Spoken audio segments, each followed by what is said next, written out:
Joe 15s. Have you ever stared at a crumpled bill in your hand and wondered, where did this even come from?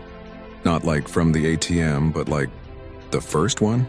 Who was the genius or maybe the crazy person who decided, I'm going to trade this piece of paper for a goat? Well, buckle up because the story of the first paper money is a wild ride, and it all starts in ancient China, 1545s. So picture this. It's the 7th century during the Tang Dynasty. Carrying around giant strings of heavy, clunky coins is a massive pain. Imagine trying to buy a horse and having to lug around a wheelbarrow full of metal. It's inconvenient, it's heavy, and frankly, it's dangerous. You're just asking to get robbed. So some clever merchants and government officials came up with a brilliant idea. 75s.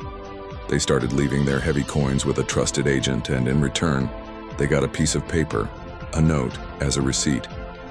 This note was basically an IOU, a promise that you could exchange it back for the real coins whenever you wanted. It was called flying money because, compared to the heavy coins, it was so light it could practically fly away in the wind.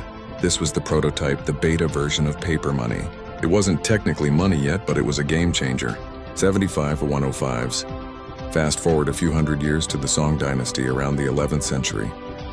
The government saw how well this flying money thing was working and thought, hey, we can do that, but bigger and better. The region of Sichuan, in particular, had a massive shortage of copper for coins but a booming economy.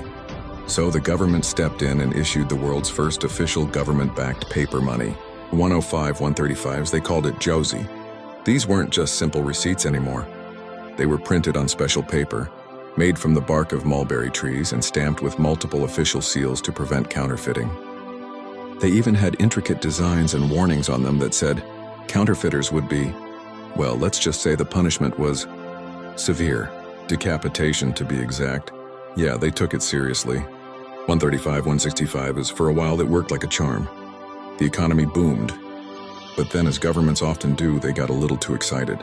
They started printing more, and more, and more Jiaozi, without having enough actual metal coins in their vaults to back it up.